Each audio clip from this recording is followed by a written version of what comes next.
morning. So we continue through Mark chapter 13. When you see the desolating abomination standing where he should not, let the reader understand, then those in Judea must flee to the mountains. And a person on a housetop must not go down or enter to get anything out of his house. And a person in a field must not return to get his cloak. Woe to pregnant women and nursing mothers in those days. Pray that this does not happen in winter. For those times will have tribulation such as not been seen since the beginning of God's creation until now, nor ever will be. If the Lord had not shortened those days, no one would be saved. But for the sake of the elect whom he chose, he did shorten the days. If anyone says to you then, "Look, here is the Messiah. Look, there he is," do not believe it. False messiahs and false prophets will arise and will perform signs and wonders in order to mislead, if that were possible, the elect. Be watchful. I have told it all to you beforehand. So, strange concept here. Desolating abomination. The abomination of desolation. What on earth does that mean? Well, if you're lucky enough to have a good Bible with lots of helpful notes at the bottom, you'll be able to see that that's referring to the Roman occupation of the Holy Land. And so it's saying that the abomination is Rome taking down the Holy Land. Those in Judea must flee to the mountains. So he doesn't say Judah, he says Judea, which is the Roman name given to the province, which kind of gives you a clue as to what was being talked about earlier.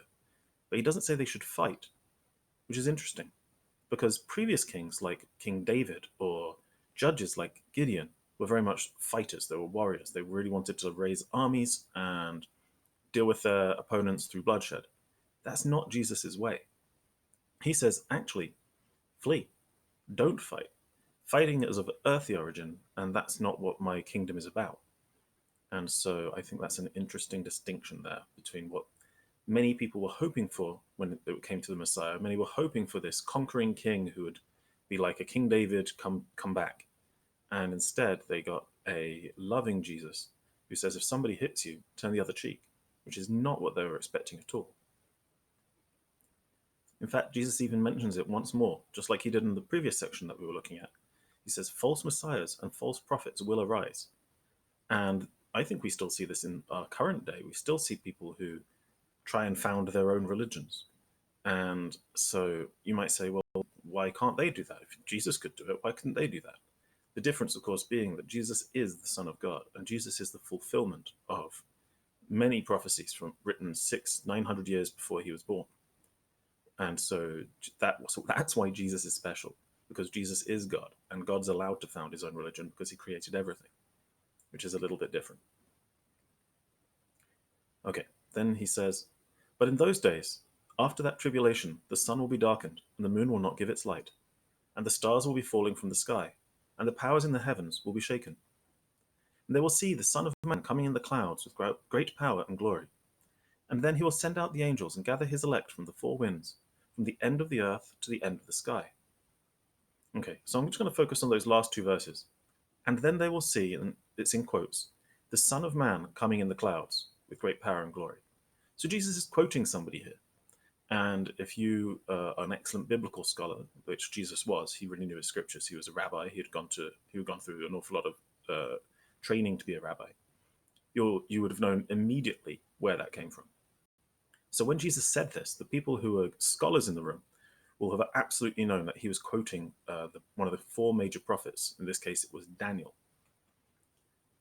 And from Daniel chapter 7:13, we have, as the visions during the night continued, I saw coming with the clouds of heaven one like a son of man. When he reached the Ancient of Days and was presented before him, he received dominion, splendor, and kingship.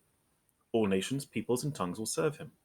His dominion is an everlasting dominion that shall not pass away. His kingship, one that shall not be destroyed. Well, it's been 2,000 years now, and Jesus' kingship has not been destroyed. In fact, it just goes bigger and bigger and bigger. Last time I checked, there were 1.2 billion Catholics on the planet, and about 2 billion Christians of other denominations, including Catholics. And so it's very much backing up what Jesus said, that his kingship is one that shall not be destroyed. It just grows and grows and grows. So there we are. So we will continue with Mark chapter 13, and we're coming up to the most important event that ever happened. So I look forward to talking with you in the next over the next few days. Okay, bye bye now.